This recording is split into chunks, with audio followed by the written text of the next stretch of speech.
Narinig po ba yung aking pong Clear po, boses po? clear. Amen. Una po sa lahat ay nagpupuri at nagpapasalamat po ako sa Panginoon sa kanya pong sa pribilehiyo po na bigay po ng mensahe po na galing po sa kanya. At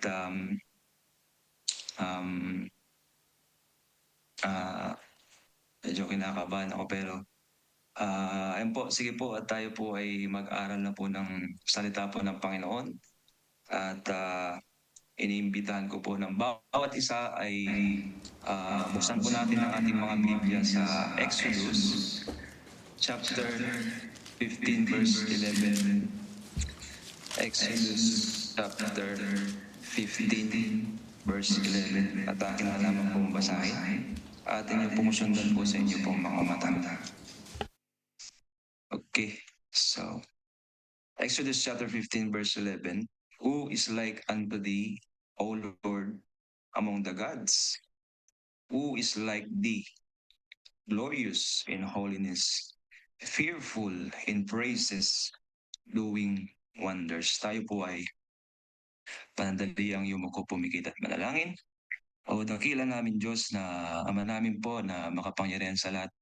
Maraming salamat po sa pribileyo na muli kami po ay makapakinig ng inyo pong salita po, Panginoon. At lalangin ko po sa gabi po na ito na wala pong ibang mapupurihan, wala pong ibang maitaas, kundi ikaw lamang po, Panginoon.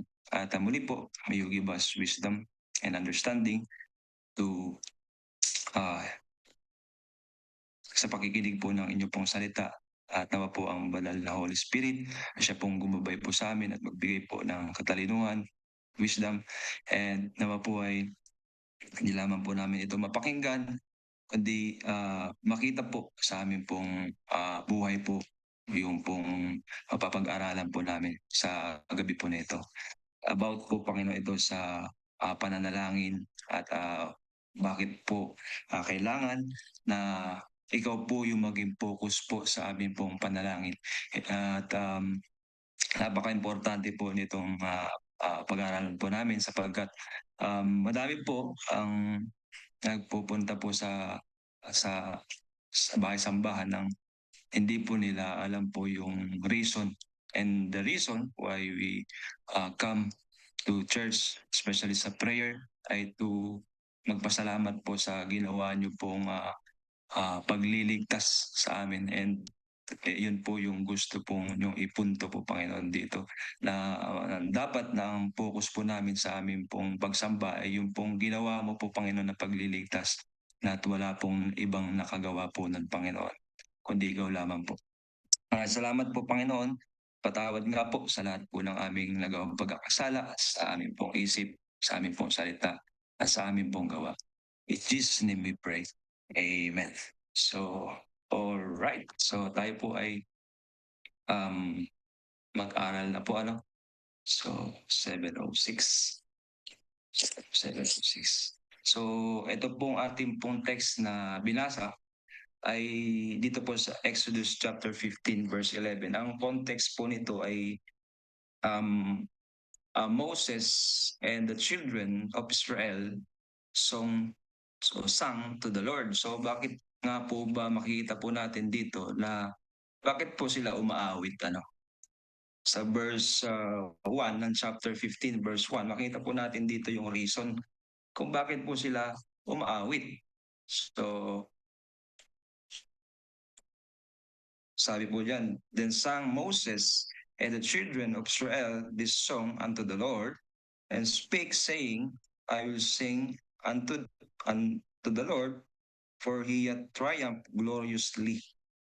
The horse and his rider hath he thrown into the sea. So dito po, umaawit po itong mga sila Moses, Israel, itong mga Israelita, dahil sa ginawa po ng Panginoon sa kanila po. Ano po ba yung ginawa po ng Panginoon sa kanila? So kung para malaman po natin yung context niyan, ay babalikan po natin yung verse 14. So alam naman po natin yung nabihag po ng matagal na panahon ang mga Israelita po, ano, sa Ehipto. Doon sila namalagi And alam naman po natin yung kwento about sa 9 plagues na ginawa po ng Panginoon sa mga Ehipto o dun sa hari po dahil pinahintulutan po ng Panginoon na patigasin yung puso ni Paraon, hindi para po pahirapan itong mga Israelita, pero makita po natin yung purpose kung bakit pinatigas po ng Panginoon yung puso ng Paraon. Makita po natin yung tatlong purpose. So, unang purpose is upang ipakita ng Panginoon sa mga Israelita at mga tao na ang Diyos ay walang kayang gawin, maski po yung mga makapangyarihan na tao, pinakamayaman na tao ay pinaluluhod ng Panginoon, At yun po yung isang purpose. So yung pangalawang purpose kung bakit mayroon pong 9 plagues ay upang ang mga tao ay magkaroon ng takot, Upang ang mga tao ay magkaroon ng takot sa Diyos. At pangatlong purpose po nung text na ito ay upang ang mga tao ay maniwala sa kayang gawin ng Diyos. So makita po natin dito na niligtas po ng Panginoon itong mga Israelita. Pero matitignan niyo po mga kapatid, yung pong pinagdaanan ng mga Israelita, hindi po ganun kadali, Kasi on the time na sa kanila, nung hinahabol na po sila ng mga Egyptians, nasa punto po sila na na wala na silang matatakbuhan eh. So ang kailangan na lang nilang gawin, tumawag sa Panginoon, At yun nga po ginamit po ng Panginoon si Moses para siya yung utusan ng Panginoon na gumawa nung great miracle na yon sa kanila. At yun nga po, and so ang tanong, why they're singing? Bakit sila maawit,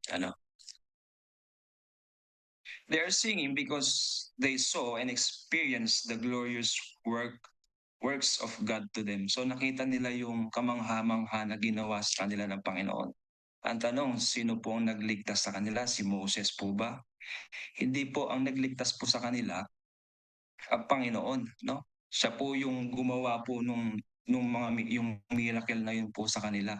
At makikita po natin yan sa Exodus chapter 14 verse 31, Pwede niyo pong basahin, Pero hindi na po tayo magpo-focus dyan. Isulat niyo lang po kung gusto niyo pong i-check.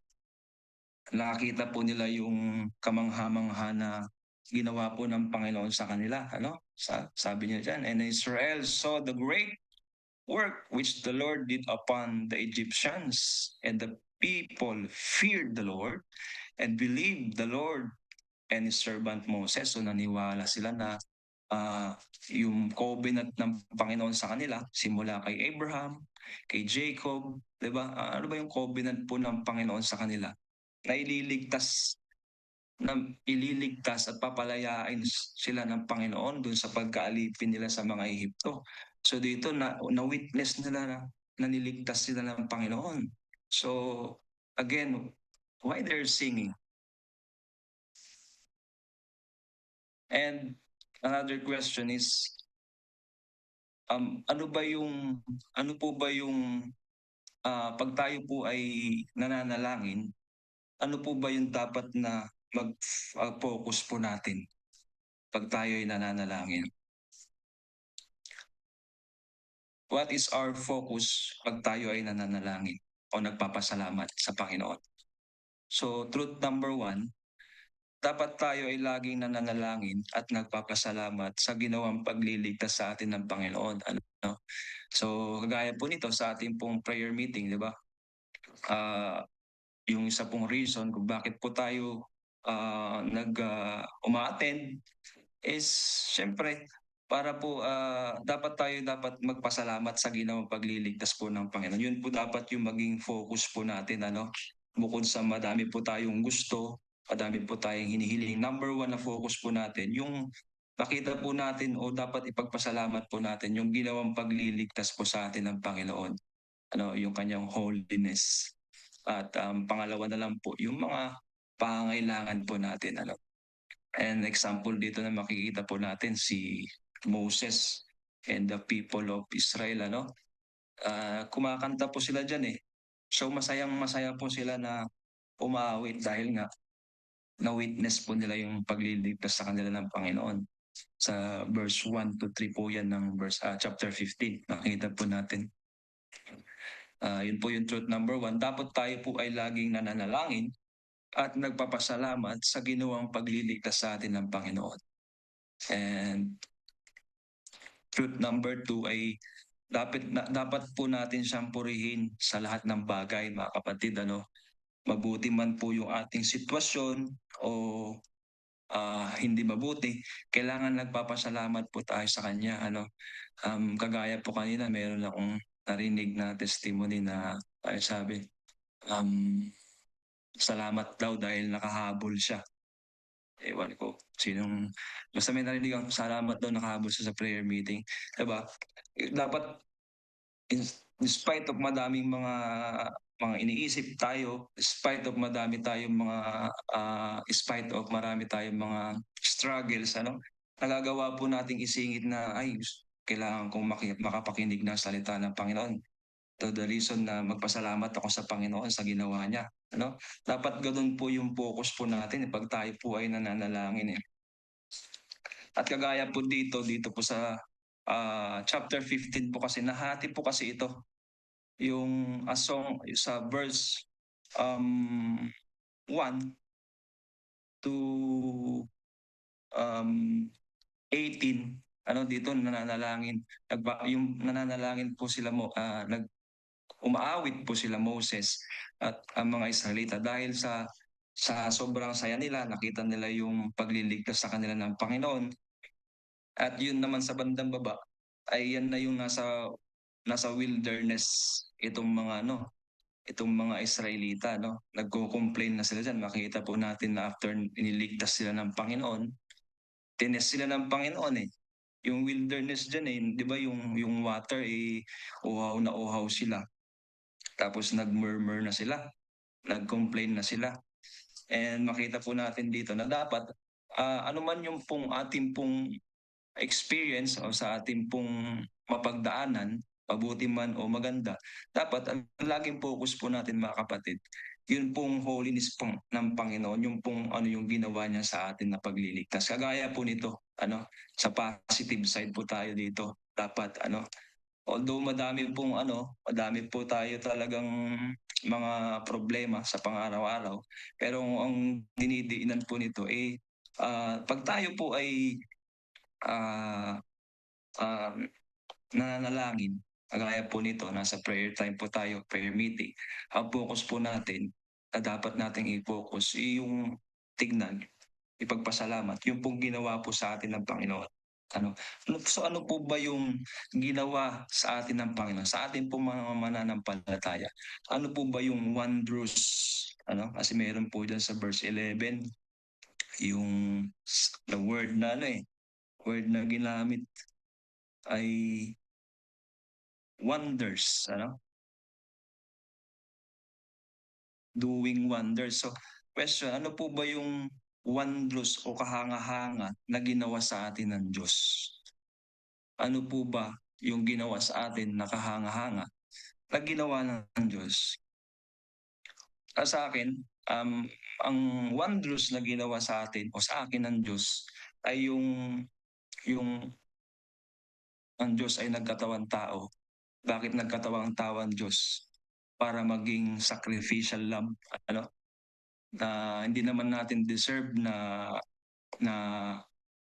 tubusin, di ba? Pero wondrous yun eh. Yung ginawa ng Panginoong Hesukristo sa krus eh. Hindi po ba wondrous yun mga kapatid? Na dapat yun po yung tignan po natin pag tayo po ay nag-worship, pag tayo po ay nasa prayer meeting. Yes, madami po tayo mga iniisip, pero ang pininidiinan po dito kasi ang focus po natin, yung pong holiness po ng Panginoon. Kaya tayo nanghihina minsan, o madalas, kasi tinitingnan natin yung sitwasyon. Ang gusto ng Panginoon, tingnan natin yung ginawa niya. Doon pa lang, sobra pa sa nanalo sa loto yung dapat, di ba? Imagine po natin na na dapat tayo mapupunta sa impyerno, pero dahil sa ginawa ng Panginoon sa cross, di ba? Nagkaroon tayo ng kaligtasan na anytime, mawala man tayo, safe tayo mga kapatid, di ba? Safe na safe tayo. And that is the wondrous na dapat nating ipagpasalamat sa Panginoon. Yung i-focus po natin. Ano? So yun lamang po mga kapatid, nawa po ay meron po tayong nakuha na aral, na po tayo mag-worries mga kapatid, because God is wondrous. Kahanga-hanga yung ginawa niya sa lahat sa atin. And ilan po, and to God be all the glory. At tayo po ay mag-pray. Sige po. O dakilang Diyos na naman namin po na makapangyarihan sa lahat. Maraming salamat po muli, Panginoon, sa inyo pong mensahe na amin po napakinggan. Na dapat ang focus namin pag kami po ay nananalangin, yung pong iyong holiness, Panginoon. Yung pong iyong ginawa po sa amin, Panginoon, na pagliligtas, Panginoon. Nakahanga-hanga po. At wala pong katulad po, Panginoon Diyos. Wala pong nakagawa po ng Panginoon, kundi ikaw lamang po. Maraming salamat po, Panginoon, sa inyo pong buhay. Salamat po, Panginoon, sa inyong dugo na dumanak sa krus, na upang magkaroon po kami ng kaligtasan, Panginoon Diyos. Kagaya po nitong ginawa niyo po sa mga Israelita, Panginoon, wondrous, glorious, at walang katulad po, Panginoon. Dapat yun po yung amin pong tingnan. At maraming salamat po na wala pong ibang napapurihan kundi ikaw lamang po. In Jesus' mighty name we pray. Amen. At balik ko po kay Pastor Jake.